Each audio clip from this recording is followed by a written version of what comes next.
Bueno, señoras y señores,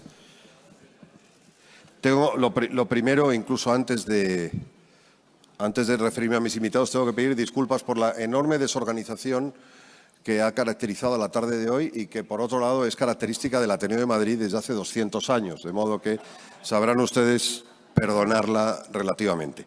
Señor presidente Felipe González, señor Alfonso Guerra, presidente de la Junta de Comunidades de Castilla-La Mancha, presidentes Lambán, Leguina, que no sé si ha venido, creo que no, exministros, señoras y señores diputados, autoridades, consocios y consocias, amigos y amigas, especialmente miembros de la Junta de Gobierno del Ateneo de Madrid y, por supuesto, cómo no, queridos Manuel Lamarca e Imelda Navajo, colaborador necesario y editora del libro que presentamos hoy, que se llama La rosa y las espinas y está editado por La Esfera de los Libros. No exagero si digo que, más allá de la enorme expectación de este evento, se trata de un acontecimiento histórico, de los que el Ateneo de Madrid puede presumir y ha sido testigo a lo largo de su larguísima historia. Manuel Lamarca, en el prólogo del libro que hoy presentamos, habla de Starsky y Hutch. Supongo que la inmensa mayoría de los asistentes saben de aquella pareja, ¿verdad, Manuel?, mítica de policías de California, que los niños y los mayores, los niños como yo y los mayores de la época, veíamos con verdadera pasión en aquella época. Y, por supuesto, imaginarán ustedes que Manuel Lamarca se refiere a Starsky y Hutch o compara a Starsky y Hutch con esta pareja de individuos que están indisolublemente unidos en la historia de España, porque en aquella época y todavía hoy se les conocía como Felipe y Alfonso, Alfonso y Felipe. Compara esa unidad, por tanto, con la pareja más relevante, sin duda, de la política española desde la transición y, acaso, desde mucho antes de la transición. Felipe y Guerra, Alfonso y González, los nombres son, por supuesto, intercambiables. Y vuelvo a lo de acontecimiento histórico, así sin matices. Es histórico con todas sus letras porque dice la memoria colectiva que Alfonso Guerra y Felipe González llevan bastante tiempo sin hablar juntos en público. Se han visto, por supuesto que sí, se han visto, y hay un ejército ahí, hoy mismo ahí está ese ejército de analistas queriendo escudriñar sus gestos, su vida privada, para sentenciar sobre lo inescrutable, cómo de bien se llevan, si se abrazan, si no se abrazan, si se saludan, qué se dirán uno a otro. Estas dos personalidades históricas que transformaron España juntas con enorme inteligencia y con carisma a raudales.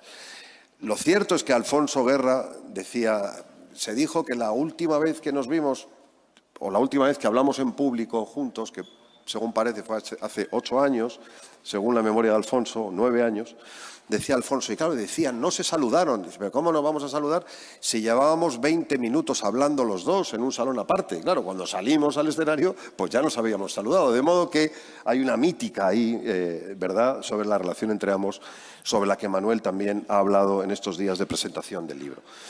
Bueno, pues bien, amigos y amigas, voy a ser muy breve. Aquí están Felipe González y, de manera destacada, si me lo permite el presidente, por supuesto, Alfonso Guerra, porque él es hoy el protagonista indiscutible, porque de él y sobre él es La rosa y las espinas, y sobre el vicepresidente Guerra y su libro es sobre lo que queremos hablar hoy. Pero, por supuesto, me siento también en una cierta obligación de referirme al momento que vivimos. A nadie se le oculta que tanto Felipe González como Alfonso Guerra han expresado su opinión sobre la actualidad política más inmediata de nuestro país. Yo no sé qué dirán, por supuesto que no tengo ni idea de qué dirán, pero digan lo que digan, sea lo que sea, a mí me llena de orgullo que sea en el Ateneo de Madrid. Porque miren, aquí antes, mucho antes, durante y después de llevar sus debates al Congreso de los Diputados, discutían en esta misma sala, en estos mismos salones, discutían dos de nuestras más ilustres socias, brillantes las dos, valientes las dos, progresistas las dos. Clara Campoamor defendía durante la Segunda República, sin matices ni excusas, el sufragio femenino, el derecho a votar de las mujeres. Y Victoria Kent, que también era socia del Ateneo, estaba en contra y votó en contra. Creía que las mujeres, como es bien sabido, no estaban preparadas para votar, decía. Votarían, decía, lo que le ordenara su párroco o su marido. Y eso, pensaba ella, podría ir en contra de la victoria de las fuerzas republicanas en aquel tiempo. La integridad de ambas mujeres era indiscutible, como lo era su compromiso con los derechos de las mujeres, pero discrepaban de las soluciones estratégicas de su lucha. Estas paredes, estos salones fueron testigos de esos debates apasionados, a veces casi trágicos, de algún modo parecían trágicos. Quiero decir, y termino ya, que esta es la casa de la palabra y que bienvenida sea siempre la palabra, sobre todo la palabra que se pronuncia por amor al país, con respeto a la verdad y con tolerancia por la diferencia. Que tengamos hoy aquí junto a Imelda Navajo y con Manuel Lamarca a dos personalidades históricas que pusieron su palabra, su inteligencia y su carisma al servicio de nuestro país es un privilegio para el Ateneo de Madrid. Y yo les doy gracias a ellos, como se lo doy a la editorial La Esfera de los Libros y a Manuel, por elegir el Ateneo para esta tarde histórica. En fin, termino ya, 30 segundos puramente publicitarios. El presidente González se hizo socio del Ateneo de Madrid hace unos meses. Y yo se lo agradezco, y él lo sabe, se lo agradezco profundamente. Además, el vicepresidente Alfonso Guerra se hizo socio en el año 1986. Tenemos su ficha por ahí guardada y la enmarcaremos. Te prometo que la enmarcaremos, o le prometo que la enmarcaremos. Yo me voy a encargar de arreglar ese asunto. Lo he intentado antes. El señor Guerra me ha dicho, bueno, vivo en Sevilla y lo tengo un poquito más difícil. Le he dicho que como mínimo se haga socio del Ateneo de Sevilla. Pero, en fin, si pudiera ser del de Madrid también lo arreglo.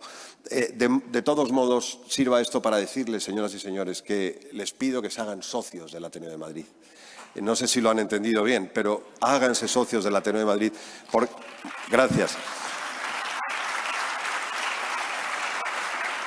Porque como ven, de acontecimientos históricos, de buena gente y de palabra, este lugar está repleto y con ganas de aportar a nuestra sociedad. Así que muchísimas gracias. Imelda, cuando quieras. Gracias.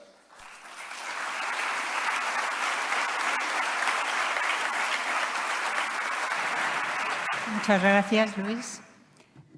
Autoridades, amigos, en nombre de la Esfera de los Libros, buenas tardes, bienvenidos a este gran acto histórico con motivo de la presentación del libro de Alfonso Guerra, La rosa y las espinas. Muchas gracias, ante todo, al presidente Felipe González por su presencia hoy aquí. Es un honor para nuestra editorial que hoy estén estas dos grandes figuras de la historia política a nuestro lado. La rosa y las espinas es un libro que recoge las más de 9 horas de grabaciones que el cineasta Manuel Lamarca realizó en marzo de 2022 para hacer un documental en que repasaba la trayectoria personal y política de Alfonso Guerra. Un documental que ha recibido ya numerosos premios de prestigio en varios países. En estas páginas, una suerte de memorias en las que el que fuera vicepresidente del Gobierno de Felipe González se muestra directo y sin las cortapisas de lo políticamente correcto. Aquí el lector podrá conocer los entresijos de la transición, cómo se desarrolló la elaboración de la Constitución, el golpe del 23F, la histórica victoria del PSOE de 1982, su trabajo como vicepresidente o su salida del Gobierno, sin olvidar al hombre detrás del político, su faceta más personal y familiar, sus reflexiones sobre la vida, el amor y la muerte, también sus gustos literarios, musicales o cinéfilos, enriquecidos por el trato con las personalidades de todo tipo que ha conocido a lo largo de su vida. Un fresco, como el mismo Guerra indica en este libro, con el que se podría construir una época. Por supuesto, quería dar las gracias a Alfonso Guerra por confiar una vez más en la Esfera de los Libros para publicar este nuevo título Tras el gran éxito de su anterior obra, La España en la que creo, en defensa de la Constitución, un ensayo que ya ha alcanzado 6 ediciones. Y, por último, dar las gracias al escritor y cineasta Manuel Lamarca y también al Ateneo de Madrid, a Luis Arroyo, por acogernos en su cátedra mayor. Muchas gracias y ahora pasamos a ver un resumen del documental Guerra, Alfonso, el hombre detrás del político. Gracias. Cámara. Graba. Sonido. Grabando. Vamos a ver lo que no se ha visto, porque la política lo dominaba todo y detrás había un hombre con estas características. Eso puede ser una interpretación, y la otra interpretación es que el hombre está oculto. Nacionalizar no se puede identificar mecánicamente a Progreso. Va detrás del político. Interpretación que yo no aceptaría. Y no nacionalizar no se puede identificar mecánicamente a conservadurismo. El hombre no ha estado detrás del político, el hombre ha estado delante. Confirmo que he ordenado a las autoridades civiles y a la Junta de Jefes de Estado Mayor mantener el orden constitucional dentro de la legalidad vigente. Absolutamente indubitable que si el rey se pasa al otro lado, el golpe triunfa.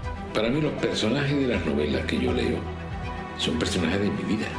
No hubo tal escándalo, fue un invento de los contrarios políticos, pero no tiene ninguna relación, por más que se empeñen los periodistas en eso, ninguna relación. Saltan y saltan con el puño en alto diciendo OTAN sí. OTAN sí. Cuando yo vi aquello digo, esto está ganado. Él tenía capacidad de improvisación. No se puede. Hay que hacerlo críticamente. Hay que ser socialistas antes que marxistas. Y yo era muy minucioso trabajando. Los problemas serios los está creando el señor Suárez y su gobierno. Entonces teníamos aspectos muy complementarios que nos sirvió mucho. Además la gente después creó una imagen que funcionó. O sea, el mundo ha caminado hacia la comodidad, hacia la nivelación. Yo voy al museo, la contemplo, y mientras la contemplo, la estoy poseyendo, es mía, esa obra es mía. En el momento en que la estoy disfrutando, contemplando, el gran amor, el enamoramiento, que es lo que ilumina la conciencia, porque es el impulso hacia lo otro, es fundirse con otro ser.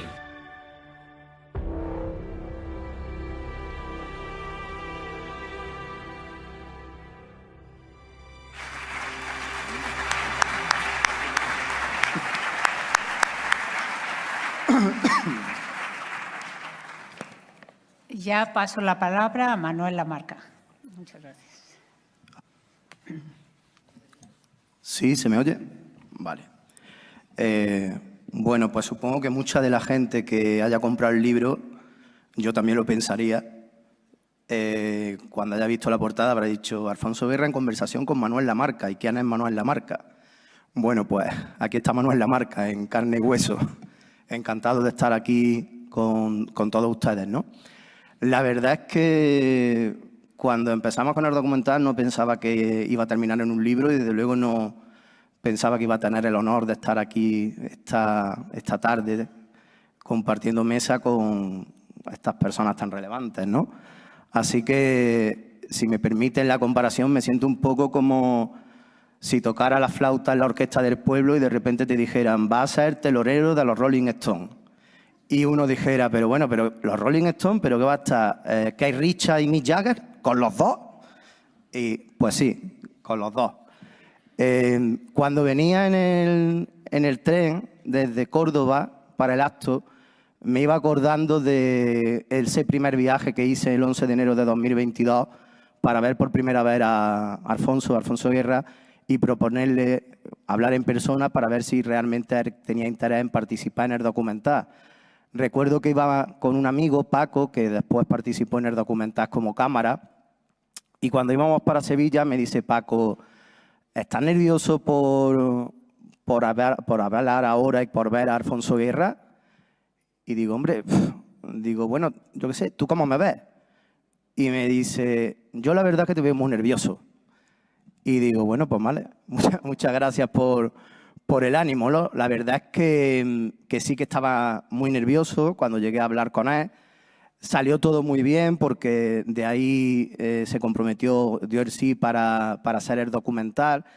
El otro día, hace unos días, estuve viendo en televisión una película que les recomiendo, que se llama La última estación. Es una película del año 2009 donde se narran los últimos años de la vida de Tolstoy.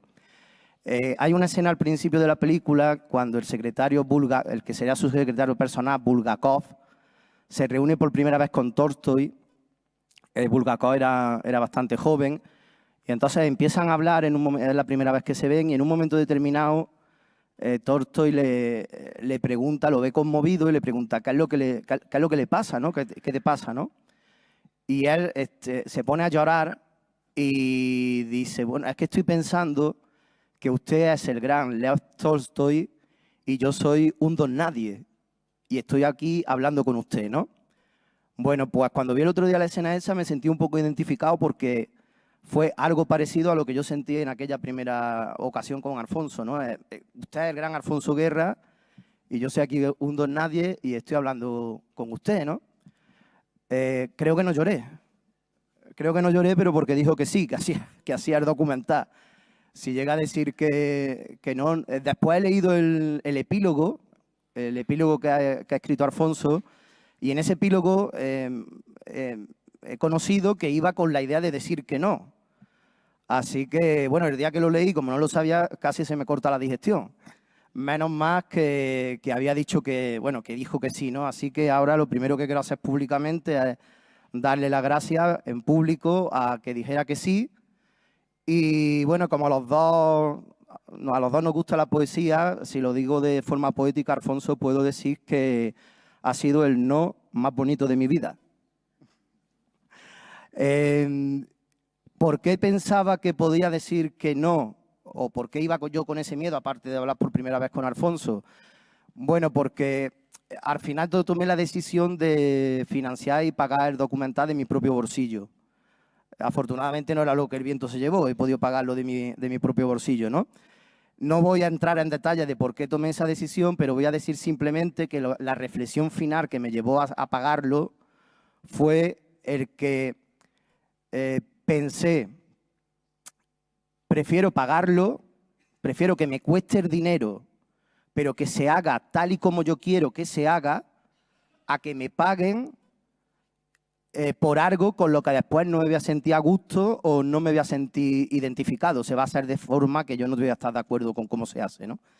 Y esa fue un poco el resumen de por qué lo financié yo, lo produje por mí mismo. Claro, es verdad que había muchas limitaciones. El documental se ha hecho de forma muy voluntariosa. Lo hemos hecho, solamente estábamos... 2 cámaras me acompañaban, yo estaba como director y como entrevistador durante el documental y de las 2 cámaras solamente tuve dinero para pagar a uno las 4 jornadas de rodaje. Otro, que era Paco, el que vino conmigo en el tren para Sevilla, solamente pudo estar 2 días, ¿no?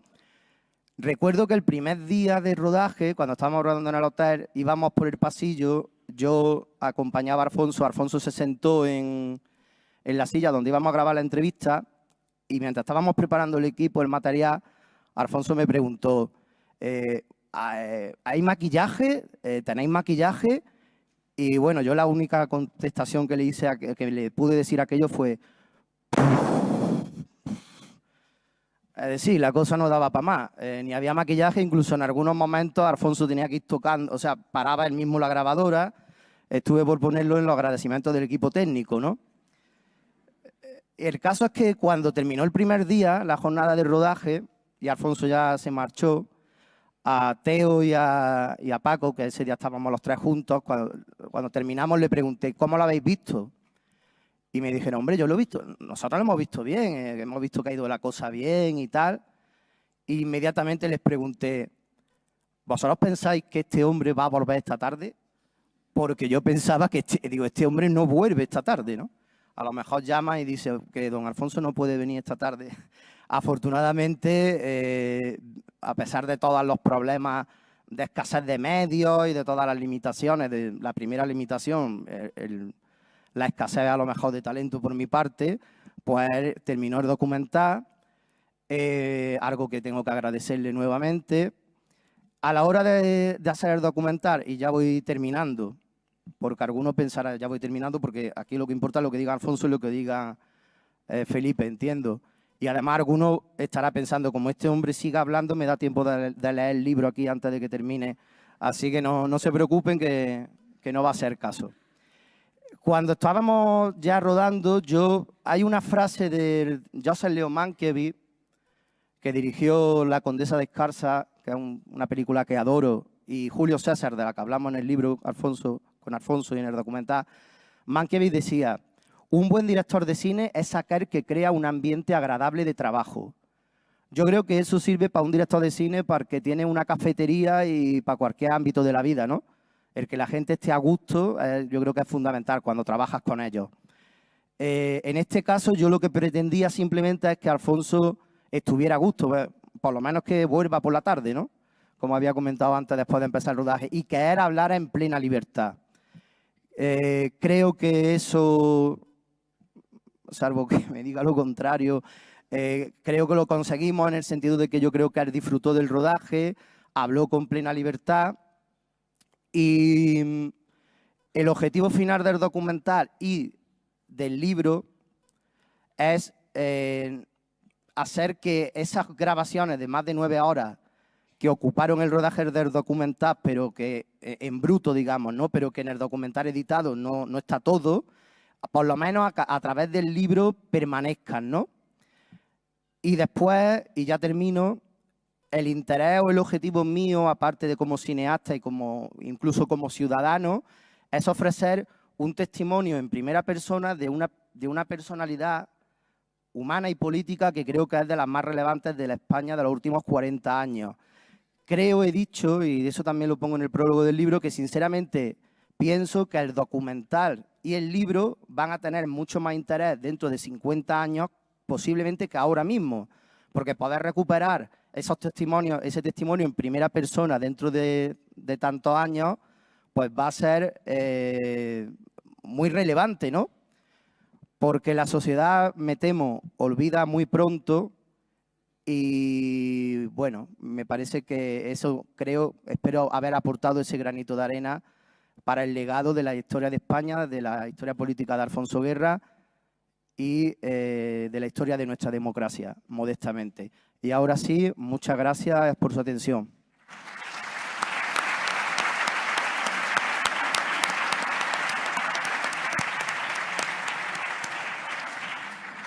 Interviene ahora el autor, Alfonso Guerra. ¿Qué tal? Buenas tardes. Quiero comenzar agradeciendo al Ateneo de Madrid y a su presidente Luis Alegre que nos haya acogido, la hospitalidad, y que el personal que ha trabajado para organizar esto del Ateneo, le quiero agradecer también su trabajo. Igualmente agradezco a Imelda Navajo, que vio enseguida que había un libro en este documental, a Verónice Galaz, a Mercedes Pacheco, que han trabajado en la edición, a Antonio Luis Hernández y a Rafael Delgado y Pedro Bofil, que han organizado este acto, que es un poco complicado con tanta gente, a Manuel Lamarca por haber hecho el documental y de una manera muy especial a Felipe González por estar aquí. Es verdad que no han pasado 30 años desde que nosotros nos hemos reunido, ¿verdad? Pero no es habitual que la gente nos vea en un escenario actuando a los dos. Y de una manera muy especial a todos ustedes, a todos vosotros, que realmente habéis venido aquí con una expectación que no sé si la vamos a cubrir, porque esta es la presentación de un libro, lo sabe, ¿no? Es que parecería que hubiera algo más.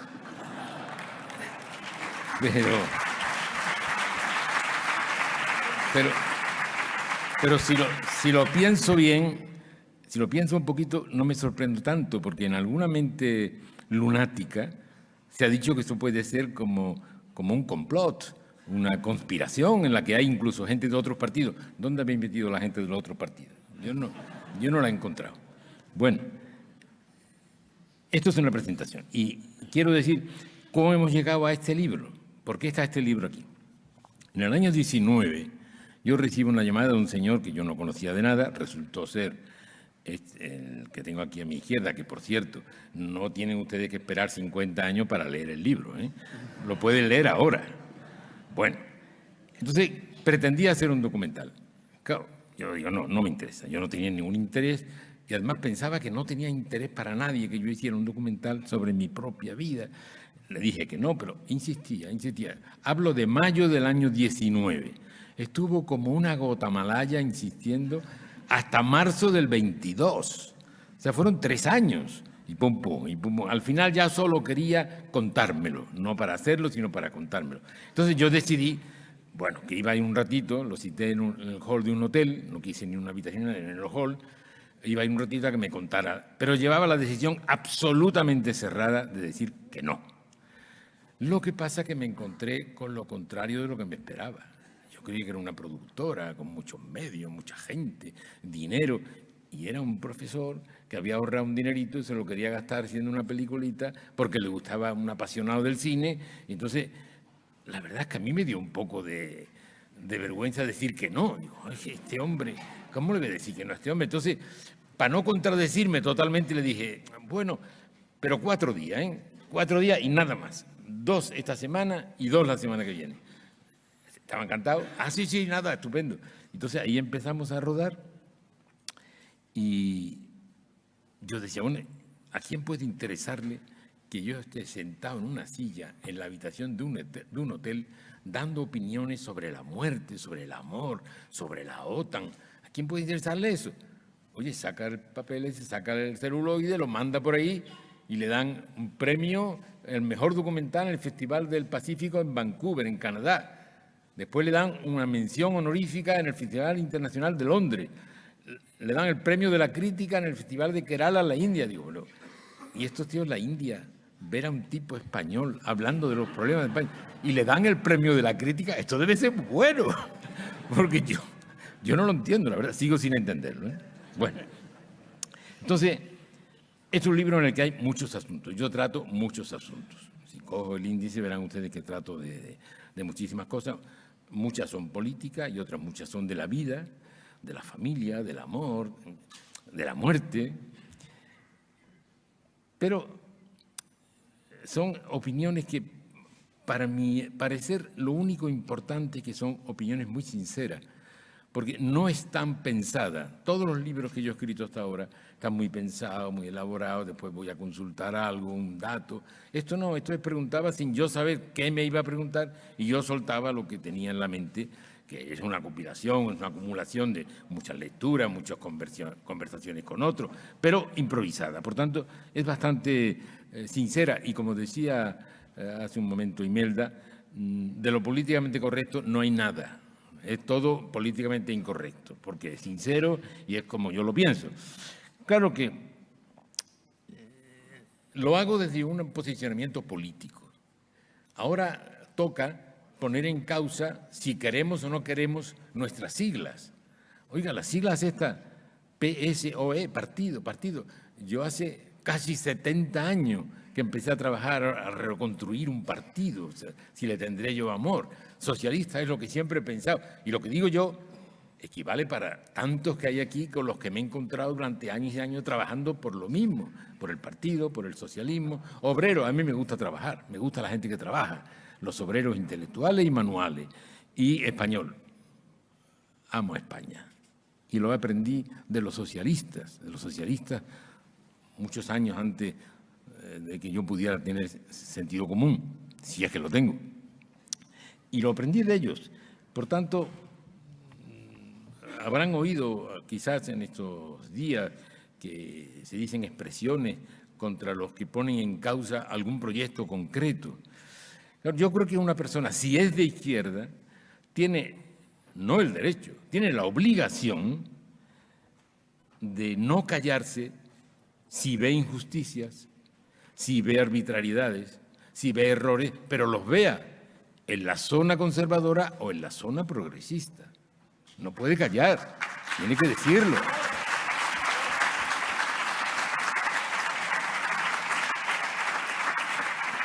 Como digo, se dicen cosas porque algunos están sosteniendo posiciones discrepantes que enseguida verán que no son tan discrepantes. sino más bien coincidentes durante un tiempo.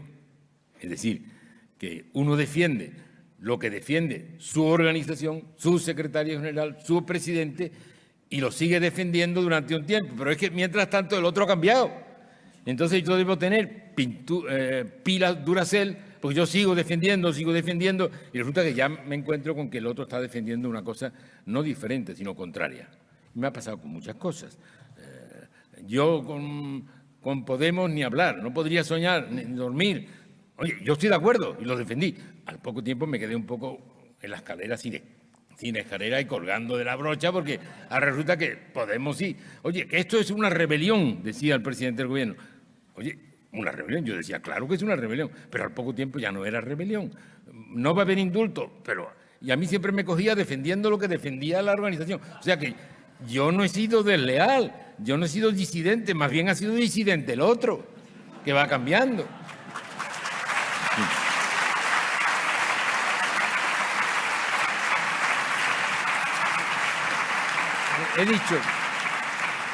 He dicho hace unos días que cuando leí la declaración que había hecho Juan Pablo Fussi, me entró un desgarro interior muy fuerte, porque dijo literalmente: siento todo lo que ocurre hoy como la derrota de mi generación. Y a mí eso me desgarró, porque a esa generación también pertenecía yo, y pertenecemos muchos de los que estamos aquí, con los que yo he hecho mucho camino y ellos conmigo. Una generación que en los años 70 decidió contravenir la historia violenta de España, logrando un acuerdo general de convivencia en común que apoyaron conservadores, socialistas, comunistas y nacionalistas. Por eso, cuando hablo de esto, no puedo olvidar el discurso de los nacionalistas cuando un diputado vasco presentó una enmienda para que la Constitución recogiera el derecho de autodeterminación, y los nacionalistas catalanes dijeron: nunca apoyaremos esta enmienda porque nosotros ya nos hemos autodeterminado. Nuestra autodeterminación es esta Constitución. Y añadió: dicho esto, quisiera decirle por qué no hemos votado la enmienda de la autodeterminación. No la hemos votado por razones obvias, porque nos ha parecido que la enmienda del señor Letamendia prejuzgaba un separatismo, es decir, que su autodeterminación llevaba a un objetivo final separatista que evidentemente no es el nuestro. Con este discurso solemne, vean ustedes quién es disidente de quién, cómo ahora están en la tesis en la que están, en la contraria de la que entonces sostenían. Pero lamentablemente los demócratas teníamos tantos deseos de que por una vez la construcción de la democracia contara con todos, también con los nacionalistas, la construcción del Estado, que les creímos. Hoy, después de aquella creencia ingenua, hoy, ¿de qué se habla en la política de cada día? De la posibilidad de una amnistía para los condenados por un delito de sedición y de la posible convocatoria de un referéndum secesionista de autodeterminación. Y se debate además con una polémica muy tramposa, ocurre con frecuencia con los nacionalistas.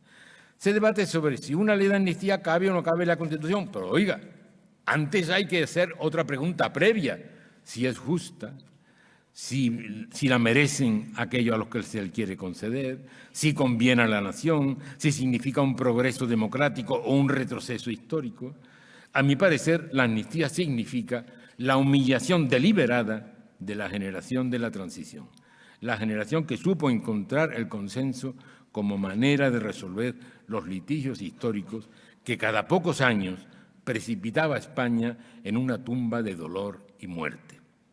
La amnistía significa la condena de la transición y de la democracia, lo que buscan desde el año 2015 los jóvenes inmaduros de la llamada nueva política, que no era otra cosa, no es otra cosa que una estafa descomunal.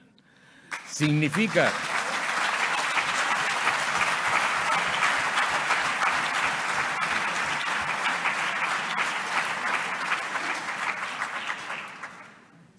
la condena del 90% de los españoles que votaron la Constitución en 1978 y que encuesta tras encuesta manifiestan su preferencia por la vuelta a la política de acuerdos entre los partidos que defienden la Constitución.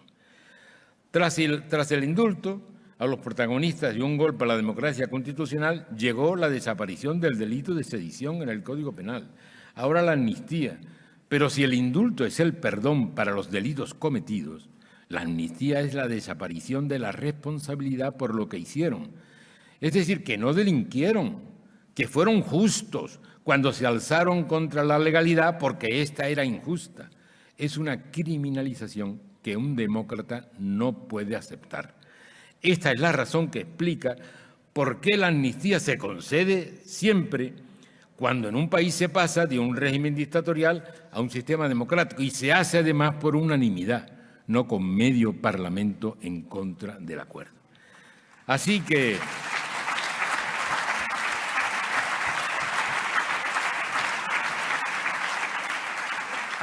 yo solicito como ciudadano de una democracia, yo pido como socialista que no se dé ese paso, que no se otorgue una amnistía que falsificaría la historia, que convertiría en represores a los demócratas y presentaría como demócratas a los felones que atentaron contra la libertad y la democracia y que repiten cada día que volverán a hacerlo.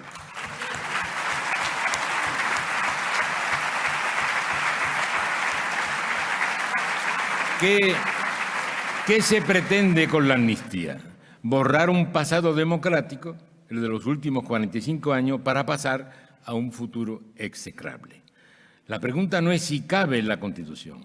La pregunta previa es si se puede extinguir la responsabilidad penal de aquellos que, según el Tribunal Supremo en su informe contrario al otorgamiento de los indultos, dijo, han sido autores de una movilización encaminada a subvertir unilateralmente el orden constitucional, a voltear el funcionamiento ordinario de las instituciones y, en fin, a imponer la propia conciencia frente a las convicciones del resto de ciudadanos. Se está fraguando una decisión que, en caso de tomarse, dejaría una hipoteca enorme que lastraría el futuro de la nación. Porque cuando 40 o 50 años más tarde la nación española mirase hacia atrás, se preguntaría cómo fue posible que la nación se negara a sí misma, que una sociedad democrática renunciara al derecho a defenderse frente a los que pretenden destruirla. Aceptar en silencio esta agresión nos convertiría en cómplices de la ruptura del pacto constitucional. Cuando un gobierno de cualquier signo decide adelantar las elecciones, la celebración de elecciones, se argumenta que, dada la circunstancia política, lo que prima es que hablen los ciudadanos, que hable el pueblo, se dice. Pero una vez que el pueblo ha hablado, en algunas ocasiones, las fuerzas políticas hacen lo contrario de lo que han dicho los ciudadanos. En las pasadas elecciones, en julio, el mensaje es claro y fácil de entender. El 73% de la Cámara la ocupan dos partidos, el PP y el Partido Socialista, mientras que el resto se reparte entre una veintena de partidos. Sin embargo, las importantes decisiones políticas dependen de un partido, Junts per Catalunya, que ha obtenido el 1,6% de los votos. ¿Cómo es posible que dos partidos mayoritarios no actúen para rechazar que el 1,6% determine la política en España? En la actividad política española todo depende de las exigencias nacionalistas, a pesar de que todo el nacionalismo sumado presenta solo el 6% de los votos.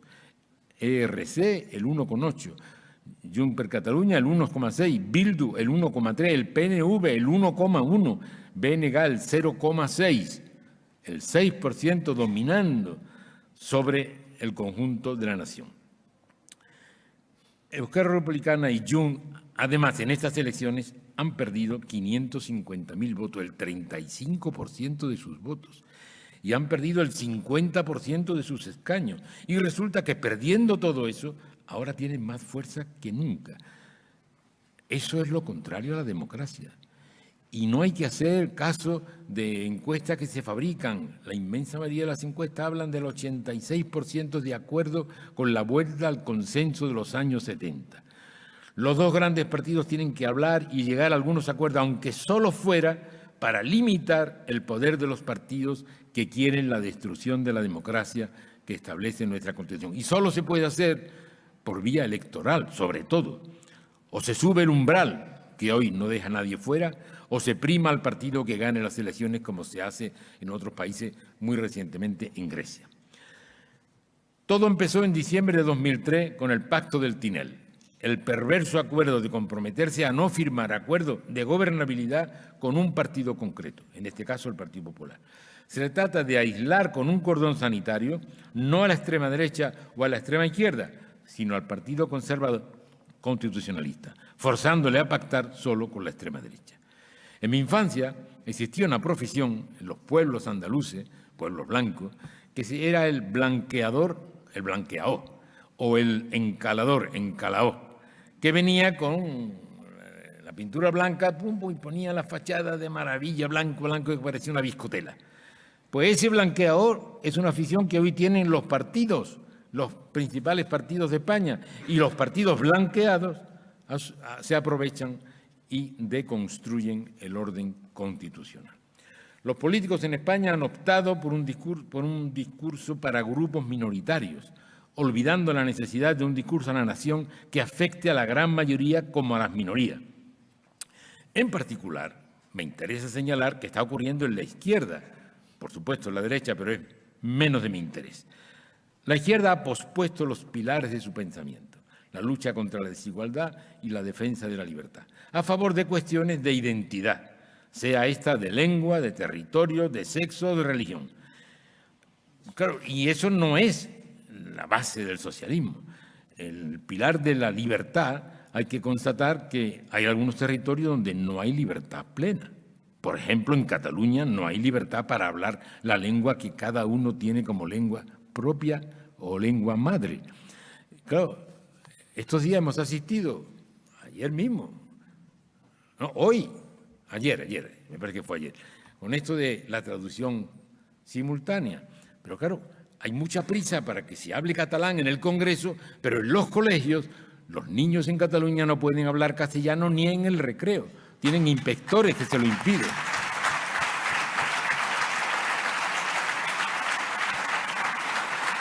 Claro, y este disloque de la traducción que han montado en el Congreso resulta que cuando habla un señor en euskera, en vasco, el de habla catalana no lo recibe en catalán, lo recibe en español. Y cuando hablo en catalán, el gallego no lo recibe en gallego, lo recibe en español. Entonces, ¿para qué hacemos todo esto? Si todos lo reciben en español. Bueno.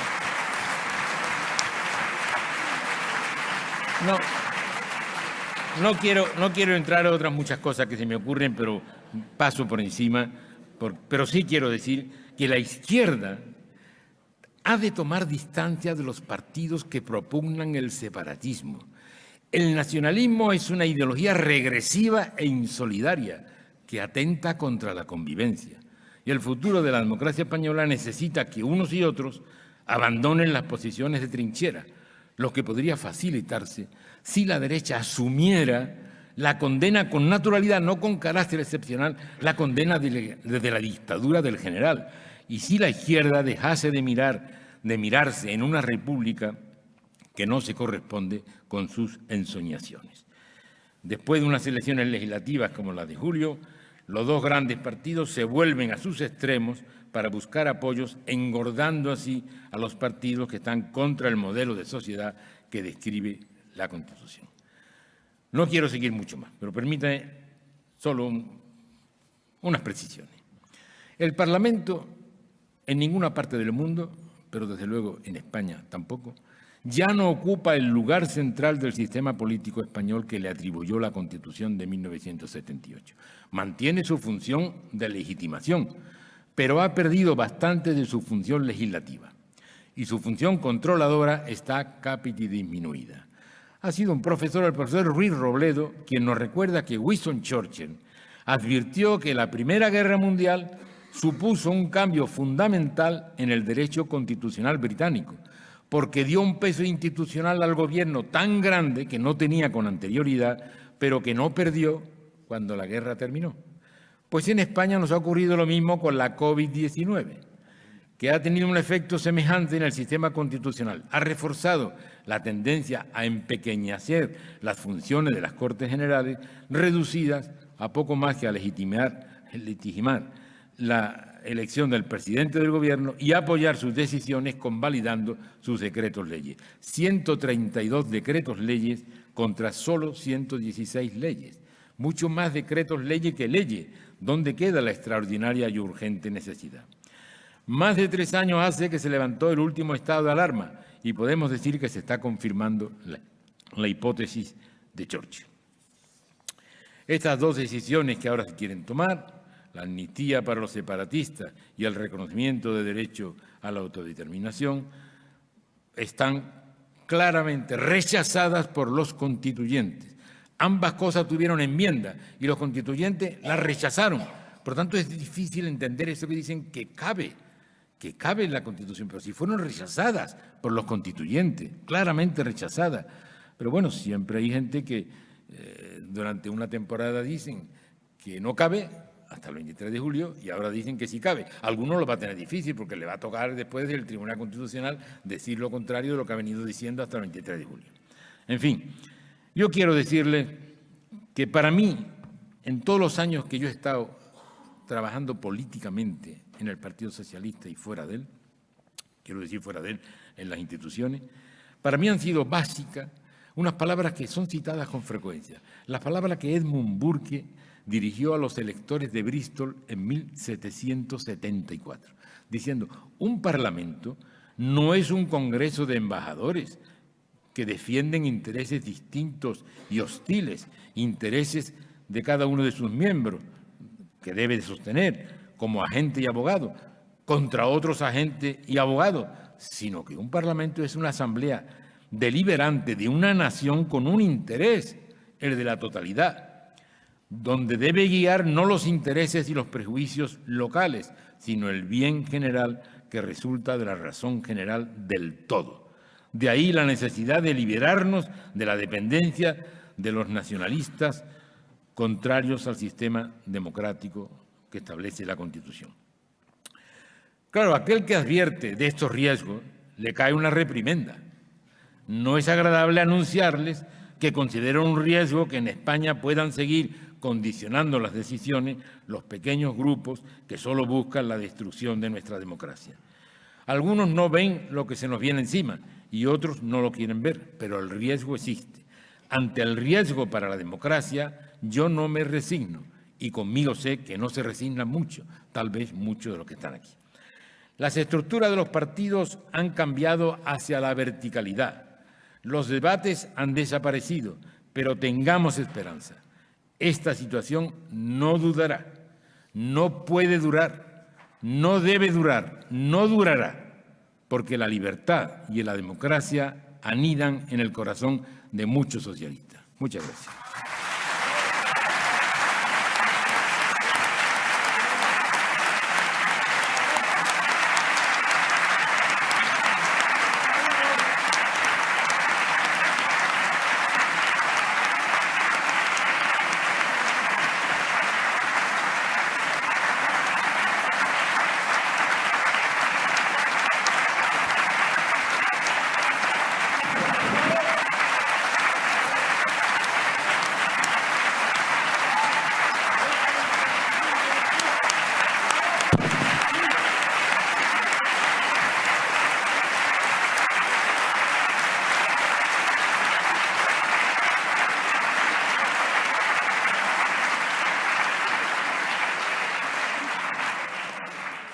Muchas gracias, Alfonso. Interviene ahora Felipe González. Bueno, ¿a alguien le extrañaría que esté de acuerdo? No parece, ¿no? Compañera y compañero, y a pesar de todo, amigos, cuál es un milagro en los tiempos que vivimos. Yo he leído el libro y no voy a volver a leer ningún libro más que me implique, porque se convierte en un diálogo con el libro. Lo digo sobre todo para que lo lean. Efectivamente, es muy espontáneo, es un chorro de opiniones muy interesantes, muy interesantes y muy variadas. Hay una parte cultural que merece mucho la pena, pero el libro para mí se convierte en un diálogo con una persona con la que he compartido, entre otras cosas, si ves la lista de opiniones sobre los líderes políticos internacionales, he compartido presencia, vida con ellos, etcétera. Y al final del libro, en el epílogo, dice una cosa que me pasa con frecuencia. Tantas veces se comunica uno con el otro, tiene vivencias compartidas con el otro, que no llega a saber delimitar quién pensó o hizo esto o lo otro. Dice, ¿dónde se queda dentro de ese compartir? ¿Dónde queda uno y otro? Por tanto, es un riesgo leer un libro porque es un diálogo con el libro. Entonces yo pelearme con un libro y decir, no, esto no fue así, Alfonso, esto fue de la otra manera. Pues me parece, iba a decir una pérdida de tiempo, no es cierto. Es muy divertido leer el libro. Muchas coincidencias y algunas percepciones sobre los mismos temas vividos que no son idénticas.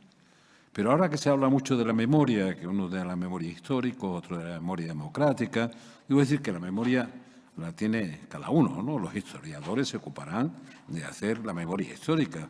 Las otras memorias suelen ser bastante engañosas. No son más precisas las que se basan en un diario hecho por la noche cuando termina la jornada, que las que se hacen cuando se ven con una distancia, como tú has hecho algunas, que te permite una perspectiva de análisis. Pero bueno, esto sería meterme en el tema que no están esperando, que es el libro, pero léanlo, pues merece la pena. Realmente merece la pena conocer a la persona detrás del personaje, que es lo que casi nunca se hace. Casi nunca se encuentra uno eso.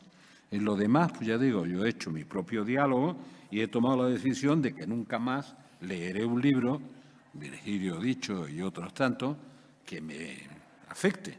Pues si me afecta me pongo a dialogar con el libro diciendo no fue exactamente así, esto había que haberlo visto. Un lío, una pérdida de tiempo para quien ya no tiene tiempo, claro. Pues somos los viejos, ¿no? Sí. Somos los viejos. Lo curioso es que vivimos en una sociedad que es la sociedad de la información. Y mientras más información hay, más confusión. Y he llegado a la conclusión de que más ignorancia. ¿Cómo es posible que siendo la información un bien mostrenco, disponible para todos en las redes, cada vez haya más confusión? Y sobre todo, hay algunos, lo comentaba al entrar, Alfonso, una cosa que me pasó con un tipo venezolano brillantísimo, un hombre muy culto, que después de oír un largo discurso que repasaba el mundo y sus problemas y daba respuestas a todo, decía, está bien lo que dice. Le falta un poquito de ignorancia. Pues yo lo veo aquí, a gente que no ha ganado nunca una elección, que está dando clases de cómo se hace política.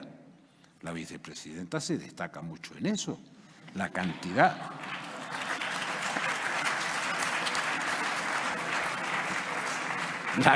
de lecciones que le da a Feijóo. Que bueno, es que yo creo que ha cometido unos pocos errores, ¿eh? Y desde luego uno que vienen arrastrando hace mucho tiempo, que es no renovar el Consejo del Poder Judicial. Ese me parece de grandísima envergadura, por no citar otros muchos, me da igual, yo no tengo compromiso más que con mi país, primero, con mi partido después, y después tengo ningún interés personal en nada. Pero ¿cómo se le pueden dar lecciones a un señor que le está ganando elecciones en los últimos 15 años hasta dejarla sin escaño personal?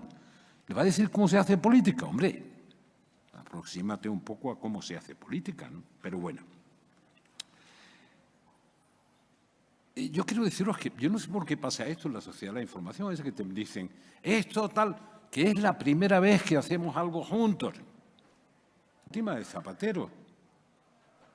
No sé si debo arrepentirme o no, pero hicimos la última de Zapatero. Juntos. Digo, no opino, pero estábamos juntos, pues, dando los dos la cara. Dicen, no es la última. Después ya no he hecho campaña electoral. Ya, la verdad es que no estoy para campañas electorales, ya uno se cansa hasta de eso. Y sobre todo cuando piensa que tiene que hacer una campaña electoral contracorriente, aquella ya lo fue en parte, porque yo estaba diciendo que se nos venía encima una gravísima crisis y la otra campaña decía, no, esto va todo como un torpedo y aquí vamos a superar a Alemania en menos de 15 años en producto per cápita. Yo estaba asustado, digo, bueno, pues yo voy a decir que se nos viene muy gordo. Lo que digo lo pueden encontrar reflejado, no en que repasen eso, es muy pesado, en el informe que me encargaron los líderes europeos sobre el horizonte europeo 2020-2030. Y entonces pueden ver cómo valoraba entonces, en plena crisis, aquella crisis financiera que nos destruyó tanto y que hizo una reacción, provocó una reacción en la Unión Europea que es exactamente la contraria de ahora. Lo que decía Alfonso, por ejemplo, empezamos un diálogo, pero ahora de otro tipo. Yo he tomado unas notas, me sobra la mitad, como natural, y son notas, ¿eh? No crean que, por ejemplo, todas las cifras que ha dado, pues las tenía resumidas, ¿no? Y que producen un poco de pudor verlas, porque hemos vuelto a los resultados de 2011, antes de que hubieran todos estos que subían como cohetes y caían como piedras. Bueno, pues antes de que ocurriera eso, hemos vuelto a esos resultados, que son resultados que comprometen a los que lo han obtenido en uno o en otro sentido. Por tanto, verán, el Partido Socialista, cosas curiosas, pero las otras las has dicho ya, estamos jodidos porque estoy de acuerdo con lo que has dicho. El Partido Socialista es el único partido político que queda todavía con su propia sigla de los que negociaron, pactaron y votaron la Constitución, el consenso constitucional. El único, la única fuerza política. Y algunos se extrañarán. Dicen, no, pero si constitucionalistas sean, sí, pero entonces el grupo que participaba en el debate constitucional, que era de Manuel Fraga, no la votó. Se han incorporado después y uno tiene que alegrarse, bienvenidos. Algunas veces me dicen que me gusta foros que sean de derecha, pero no me dicen cuáles, porque el otro día me dieron un premio, ¿no?, en Sevilla. Se llama Premio Torre del Oro, me lo ofrecieron hace 2 o 3 años. Y yo, con esa manía de echar la pelota para atrás, digo, bueno, a ver si podemos el año que viene o el otro, y lo aplazamos 2 años. Y caía este año. Y ya este año no podía decir, ni tenía ninguna razón para decir que no, pero un premio iberoamericano, y yo llegué de Chile con Boric, 50 aniversario de Allende, la misma bronca que aquí, pero a 50 años, y más aguda allí, si fue o no un golpe de Estado lo que le ocurrió a Allende, que hace falta bemoles para que eso se discuta sin sonrojarse, ¿no? Fue un golpe de Estado y, a diferencia del golpe de Estado del 36, aquel triunfó. Y hubo una represión después del triunfo del golpe de Estado, tan brutal como la conocemos. El de aquí no triunfó y nos llevó a una guerra civil de 3 años y a unos pocos años de dictadura y de toda la secuela que eso produce. Por tanto, me daban ese premio. Bien, me lo han criticado algunos de los que yo consideraba no solo compañeros, sino amigos del alma. Y daría la impresión de que las autoridades que presidían ese acto, presidente de la comunidad y el alcalde de Sevilla, los hubiera puesto yo. Digo, ¿por qué los que critican que esté aquí bajo esa presidencia no piensan lo que nos está pasando? Al final, hombre, el principio democrático te debería hacer respetar quién gana las elecciones, te guste o no te guste. Porque tal como van las cosas, o nos metemos todos bajo la cobija de García Páez, o no sé dónde vamos a ir. Lo digo de broma, pero en serio. Dice, tío, quiero que presida el acto uno de los míos. Y según será el que institucionalmente ha ganado. Por tanto, quiero aclarar eso porque fue lo último que me pasó. Había un grupo de compañeros en la puerta, a los que fui a saludar, pues eran compañeros de hace 1000 años, que los conocía a todos. Algunos los abracé y dicen, hombre, no nos hagas esto y no sé qué y tal. Digo, ¿pero qué les hago? Vengo a recoger un premio iberoamericano. Dice, pero bueno, es que lo utilizan desde la derecha. No será porque no diga lo que pienso, sea de derecha o no de derecha. Pero ¿qué responsabilidad tiene un partido que es el único superviviente del pacto constitucional. Miguel Roca le cedimos un puesto en la comisión para que representara ese nacionalismo colaborativo de entonces. Nosotros teníamos 2 puestos en esa comisión y aunque Peces Barba era bastante voluminoso, pero era solo uno. Nos correspondían 2 y el otro lo cedimos. Y UCD tenía 3, que con Fraga hacían 4. Y de los 7, pues eran 4-3, para entenderlo. Algunos de los más espabilados de la época me decían, pues haber hecho mayor número. Digo, sí, podían haber sido 18, pero la proporción hubiera sido la misma. Por lo tanto, las cosas hay que verlas como eran. Se debatió y se hizo. Imaginaros la responsabilidad que le queda al Partido Socialista siendo el único que queda.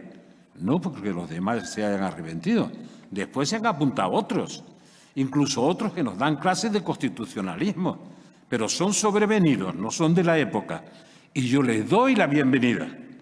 Mientras más haya en defensa de la Constitución, tanto mejor.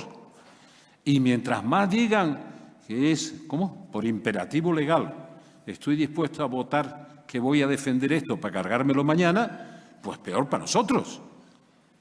¿Por qué? Porque la Constitución, vamos a ver, tenemos una Constitución que algunos dirían es generosa, no, es incluyente. La Constitución no es militante, no es militante. Uno puede pensar lo que quiera, defender las ideas que quiera. Lo que no puede es saltarse la legalidad. Y eso no parece que está claro. Sí, es más. Usted no puede pedir que disuelvan un partido o una formación política que pide la autodeterminación. No es posible, la puede pedir. Lo que pasa es que no es constitucional, punto. Igual que la amnistía, no es constitucional. Es un debate jurídico, también es jurídico, también. Yo, respecto de las opiniones jurídicas en relación con la amnistía, estoy con los que han razonado, y creo que han razonado muy contundentemente, que no cabe la amnistía. Y los que han razonado muy contundentemente que no cabe la autodeterminación. Y les voy a contar una maldad que no se le ha ocurrido a Alfonso, es a mí. Imagínense, si nos tomáramos en serio la amnistía, lo que es la amnistía, porque ahora esta persona que nos da clase de cómo hacer política dice que no, que es un acuerdo social, económico, no sé cuántas cosas más, que después se resume en una ley que nos... La amnistía no es un concepto oscuro. Dice, la amnistía fiscal. Oiga, no compare. Bueno, pues hablando de la amnistía, yo estoy con los juristas que dicen que no cabe en la Constitución porque creo que no cabe. Pero me preocupa más. La amnistía hace desaparecer el delito, borra el delito. No es que perdona al delincuente, sino que lo borra. Por tanto, lo que hizo es lo que queda como legítimamente hecho, mientras que quien estuvo en contra y trató de corregirlo por el 155, que es un artículo político, no es judicial, y por los tribunales, con mayores garantías que nunca. Han visto un juicio con mayor publicidad, con mayor información, con mayores posibilidades de defensa que el que desarrolló el Tribunal Supremo para calificar la conducta del 6 y el 7, del 16 y 17 de septiembre y del 1 de octubre, en ninguna parte del mundo. Si era un espectáculo de publicidad y de garantías para todos, parecía que se iba a hacer eterno. Digamos que se puede igualar, hacer mejor, no. Resulta que los represores son los que trataban de cortar ese acto de rebeldía que en dos días, se cargaron el Estatuto de Autonomía, se cargaron la Constitución, era su marco de referencia de legitimación. El Estatuto de Autonomía es con el que gobernaban y gobiernan. Se cargaron la Constitución en 2 días. convocaron un referéndum y proclamaron la República Catalana.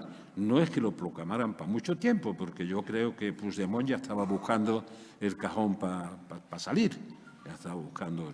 Pero lo hicieron. Y resulta que la amnistía borra eso y le da legitimidad quitándosela a los que trataron de defender la Constitución, sus valores, el Estatuto y la legalidad. ¿Qué consecuencias puede tener? Pues tener que diga que no necesitan hacer un referéndum, que ya lo hicieron y que lo que se deslegitimó fue la operación del 155 más las sentencias contra ese proceso. Lo pueden decir. Y ahora lo dirían con más razón que, como lo decía esta mañana este señor que estaba en las Cortes presumiendo de que ya estaba pactada la amnistía. Por lo tanto, yo no quiero, ni puedo, ni quiero en este momento responder al Gobierno de la Nación, porque todavía no sé lo que va a hacer. Y reclaman que necesitan tiempo para saber lo que van a hacer. Sí puedo responder a las preguntas fundamentales que nos plantean ¿quién? Un fugado de la justicia y un perdedor de elecciones. ¿Significa algo que el PSC de Salvador Illa tenga más del doble de representación que cada uno de ellos o que ellos juntos más la CUP? ¿Que tenga más representación? ¿Significa algo? ¿Que se han hecho cosas bien en Cataluña? Sí. Pero si se les ocurre ceder a la tentación de derecho de autodeterminación o de amnistía, aparte de ocurrir esta secuencia que les digo, dice, no, si no van a hacer, lo oigo decir por ahí en los debates, si no van a pedir ahora un referéndum porque lo perdería y no sé cuánto. Digo, oiga, usted no entiende cuáles son los principios. Si no importa que lo pierdan una vez, lo pedirán otra vez y otra vez y otra vez. Lo que aseguro es que no volverán a pedirlo si una vez ganan. Eso ya es mortal, de necesidad. Para nunca más. Por tanto, créanme, podría analizarlo más a fondo jurídicamente. No es jurídico, el problema es político. Y políticamente lo ha dicho mucho más brillantemente que yo Javier Cercas. Mucho más. Que vive en Cataluña. Y que les ruego que vean esa teoría expresada en un artículo. Que es bastante más brillante de lo que yo soy capaz de expresar políticamente. Ya está con Pedro Sánchez, no hay duda respecto de la actitud, pero no está ni por la amnistía ni por la autodeterminación. ¿Usted conoce algún país democrático que voluntariamente decida introducir un elemento de autodestrucción, de disgregación de la integridad territorial? ¿Habrá algún país que haga algo semejante? Solo hubo uno históricamente, que fue la Unión Soviética, y Stalin los autodeterminaba a todos. Había derecho de autodeterminación. Y Stalin los autodeterminaba, los mandaba a cualquiera, pues, a donde los mandaba. Por tanto,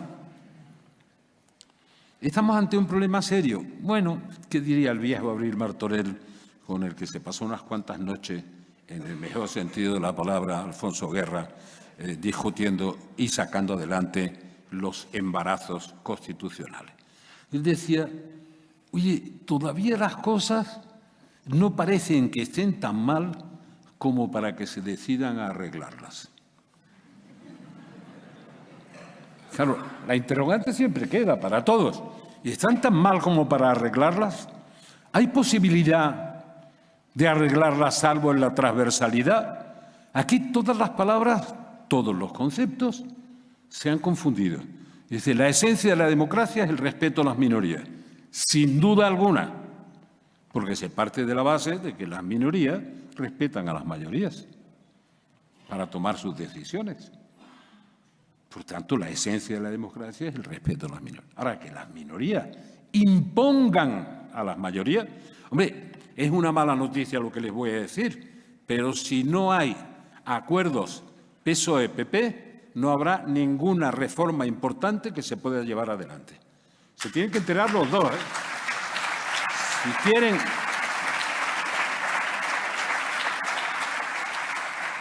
Si quisieran, y sigo con la doctrina actual del Partido Socialista, la de hoy, la del último congreso al que asistí hace año y medio. Si quieren poner en marcha la reforma de la Cámara Alta para acercarla materialmente estamos federalizados, materialmente a un federalismo que defendemos según las resoluciones del Congreso del partido. Si quieren poner en marcha eso, necesitan la mayoría cualificada que solo 2 fuerzas políticas tienen. ¿Sería bueno ponerlo en marcha? A mi juicio, sí. Sería bueno. Sería bueno que la Cámara de Representación Territorial, tengo matices con Alfonso Carvel, a veces lo hemos comentado, que la Cámara de Representación Territorial lo fuera de una buena vez. Que no fuera una segunda Cámara, que simplemente que tuviera la representación. Tenemos algunos modelos de referencia. Sí, tenemos, no funciona mal la Cámara de Representación Territorial de Alemania, que tiene una estructura federal, y tenemos una resolución del Congreso de antes de ayer. Si se quiere hacer una política territorial distinta, que se cambie esa resolución del Congreso en otro Congreso. Eso es lo que hacíamos los viejos, que no siempre hemos sido viejos. Les aseguro que no. Por tanto, como ven, es difícil, aunque lo haga con un contexto a esto, y es que yo estoy defendiendo las posiciones del partido, lo que decía antes Alfonso, yo estoy defendiendo las posiciones del partido. Es que me resuena todavía a una persona que respeto tanto como a Salvador Illa, que acaba las elecciones y el mismo día que acaban las elecciones, las últimas, dice, aquí no cabe ni amnistía ni autodeterminación. Es por otro camino que tenemos que seguir dialogando y construyendo convivencia entre catalanes y entre catalanes y el resto de los españoles. Así, 24 horas después de las elecciones, 24 horas después, es que estoy totalmente de acuerdo. Además, ¿con qué autoridad lo dice ella? Hombre, no mucha, pero tiene mucha más representación y votos que Esquerra Republicana, Junts per Catalunya y la CUP. Yo creo que a Puigdemont lo llaman progresista porque los de la CUP se cargaron a Artur Mas y lo pusieron a él. No, le da mucha vuelta a la cabeza y digo, no encuentro otra explicación de que forme parte de una coalición progresista por algo más que porque dependió del voto de unos que se llaman la CUP, que por cierto esta vez no han tenido ninguna representación. Por tanto, de verdad, uno puede defender las posiciones que quiera, con libertad, del Partido Socialista en campaña, que acabe la campaña y la siga defendiendo, y que ahora haya una presión que a veces a mí me dicen, pero es que a ti te han dicho y no sé. Hombre, imagínate, ¿cuántas veces han dicho vaya a ser señor González? 1000 veces. A mí no me queda ni un rescoldo de rencor. Pero de verdad, nunca me puse en una esquina a llorar diciendo que me están rodeando esta gente. Peleé hasta el último minuto yo y perdí por 300.000 votos, el 1%. Y reconocí que había perdido. Y cuando me preguntaban qué me parecía, pues decía, hombre, hasta yo estaba harto de mí mismo que estuvieran los españoles y perdiera por 300.000 votos, tampoco supone.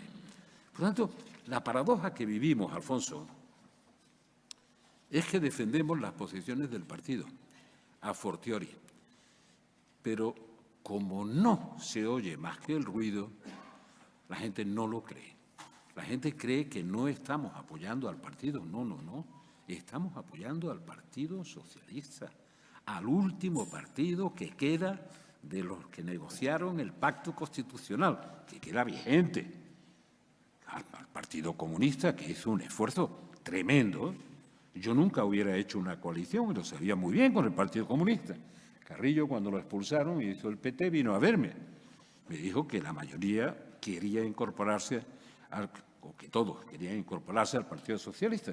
La primera vez que revelo esa conversación, el Ateneo no está mal, le dije, de acuerdo, no habrá al contrario, habrá un buen trato y no sé cuánto de gente que conocía muchos de ellos, los conocía del famoso juicio, menos tú, los demás pueden entrar. Oye, y le extrañó, le extrañó y le dolió. Yo siempre, lo único que faltaba es que entraras tú y se fueran todos los viejos socialistas de acuerdo a lo que pasó entre tú y tu padre. De ninguna manera. Tú sabes que no puedes entrar.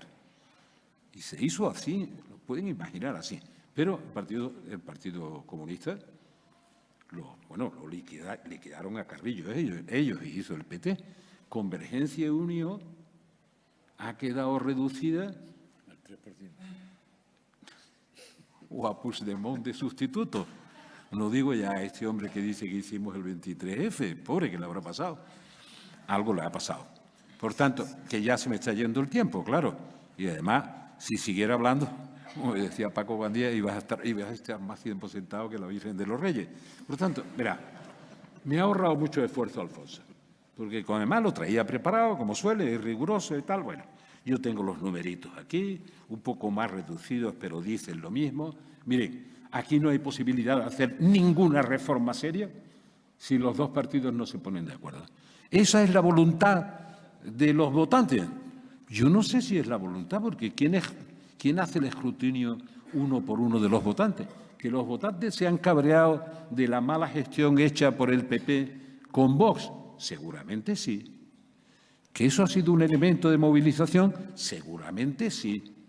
Todo esto da igual, pero han votado lo que han votado. Y lo que yo oigo, y el oído lo tengo bien, las piernas no tanto, pero el oído lo tengo bien, es que la gente está harta de decir pónganse de acuerdo y no nos trasladen sus problemas. Dice, pero claro, ¿cómo nos vamos a poner de acuerdo con esta señora que es lo más cerca que tenemos, claro, que da lecciones de cómo hacer política y nunca ha ganado una elección en ningún momento? Que no era capaz de sacar ni su escaña. ¿O cómo vamos a poner de acuerdo de verdad? De verdad, no es digno, de verdad, no es digno trasladarse a Waterloo como si uno fuera a ver al emperador del paralelo, pero en la otra dirección. No es digno. Y quien lo hace no puede representarnos. Por tanto, no puede haber amnistía, porque no cabe en la Constitución ni políticamente es aceptable. Mientras más pierde, más chantajean. No podemos dejarnos chantajear por nadie, y mucho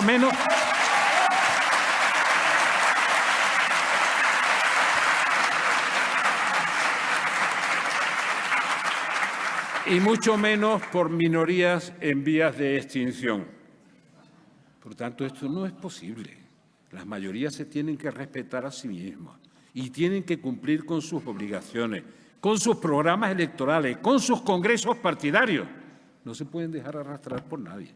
Y los que defendemos esa posición son los que somos cuestionados por no ayudar, dicen. ¿A qué? Que me digan a qué tengo que ayudar. Hasta ahora no me lo han dicho, ¿eh? ¿A qué tengo que ayudar? Porque si me piden ayuda, aclaro esto a quien me lo pida.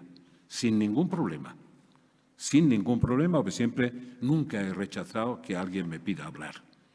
Hombre, me ha dolido cuando alguien me ha pedido hablar, ha dicho que está de acuerdo y después ha hecho lo contrario. Eso me ha dolido en su momento. Así que estoy de acuerdo, Alfonso. Es una desgracia que estemos de acuerdo, porque a ver cómo interpretan que estemos de acuerdo. Yo sé cómo lo van a interpretar, que estamos viejos, que somos de otra época. Y termino con lo que nos pasó, eso sí, porque te lo he contado y os va a divertir. En el mes de abril, que me lesioné una pierna como un imbécil, fui a Portugal porque me había invitado el Partido Socialista Portugués al 50 aniversario de la fundación de su partido. 50 aniversario. Y el 50 aniversario tenía un lema que tiene su historia debajo. 50 aniversario, una historia con futuro. Una historia con futuro. Era el fruto de una reflexión muy interesante donde estaban todos los viejos del partido, los viejos. Que algunos creen que la vejez es un problema de edad y la vejez es un problema de neuronas también. Pero bueno,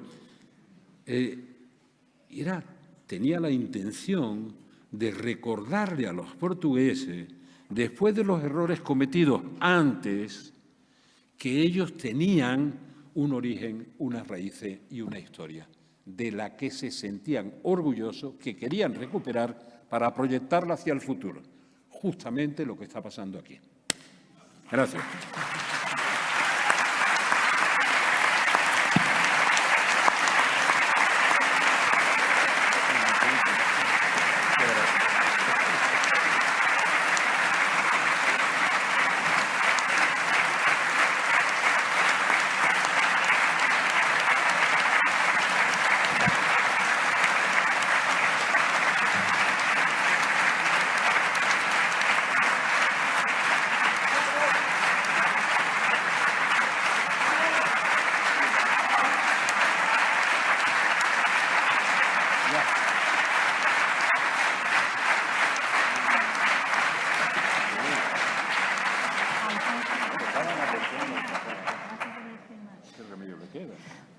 Bueno, solamente darles muchísimas gracias por su asistencia. Realmente ha sido un acto para recordar, fascinante. Y ahora, quien quiera que Alfonso Guerra le firme un ejemplar, puede acercarse aquí a la mesa y se lo firmará.